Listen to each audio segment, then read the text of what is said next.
राज्यात आता शाळेची घंटा 1 एप्रिलपासून वाजणार आहे. एरवी 13 जूनला भरणारी शाळा आता नव्या शैक्षणिक वर्षापासून 1 एप्रिलला भरण्याचा निर्णय सुकाणू समितीने घेतलाय.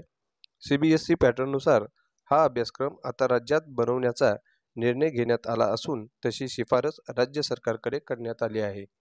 नव्या शैक्षणिक वर्षासोबतच काय नेमक्या तरतुदी आहेत तर बघा, नव्या अभ्यासक्रमात कोणकोणते बदल होणार आहेत त्याच्यामध्ये तासिका आता 45 मिनिटांऐवजी 50 मिनिटाच्या असतील.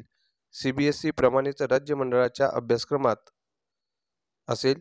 गणित आणि विज्ञान विषय सीबीएसई प्रमाणेच असेल. 10वी-12वी बोर्ड परीक्षेची रचना बदलणार. वर्षातून 2 परीक्षा होणार आहेत. 6वी ते 8वीच्या विद्यार्थ्यांची 10 दिवस दप्तरविना शाळा भरणार आहे. विद्यार्थ्याच्या आवडीच्या विषयात इंटर्नशिपची संधी मिळणार आहे. विद्यार्थ्यांची घोकंपट्टी कमी करण्यासाठी रचनात्मक अध्ययन पद्धत.